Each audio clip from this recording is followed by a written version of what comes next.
Welcome to Chain Reaction by Capital Copilot, your daily dose of the latest in cryptocurrency news, market insights, and blockchain trends. Let's get started.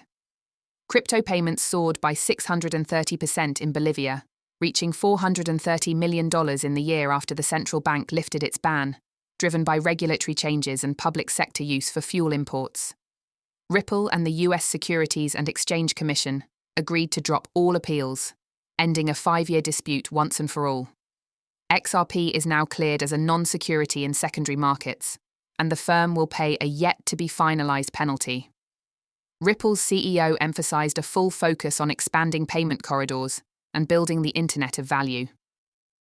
President Trump said Bitcoin eases pressure on the dollar and boosts America's crypto leadership, warning that without US dominance, China would step in.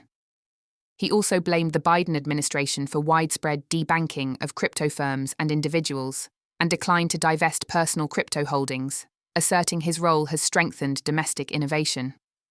Despite major corporate purchases through ETFs by firms like BlackRock and Fidelity, Bitcoin trades unchanged around $107,321. Market dynamics include real asset demand, removing coins from circulation, paper Bitcoin, IOUs on exchanges, and whales quietly rebalancing, while prediction markets tip a possible rise to 115,000 or a drop to 95,000 by mid-July. Sentiment is marked by moderate momentum and a greed reading on the Fear and Greed Index.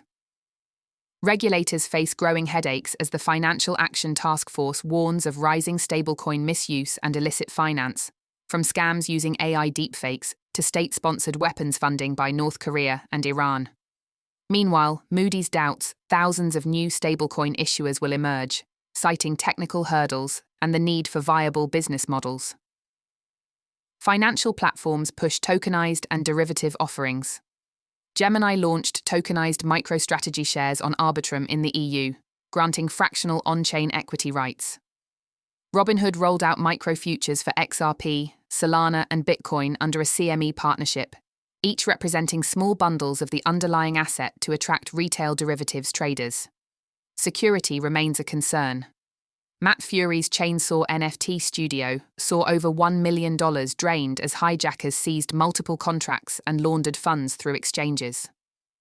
Freelance services token Fava suffered a similar hack.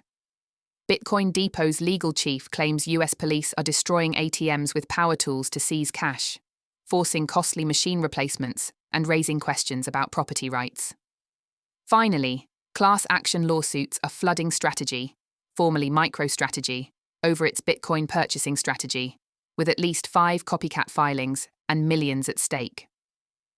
Coinbase hit an all-time closing price of $375 and announced US-regulated Bitcoin and Ethereum perpetual futures. Navigating these developments sometimes feels like discovering a secret level in the original Doom. That's a wrap for today's edition of Chain Reaction by Capital Copilot. We hope you're feeling more informed and ready to navigate the cryptoverse. Until next time, keep your digital wallets ready. This podcast is automated by artificial intelligence and is for information purposes only. Nothing stated constitutes legal, tax, investment, or financial advice.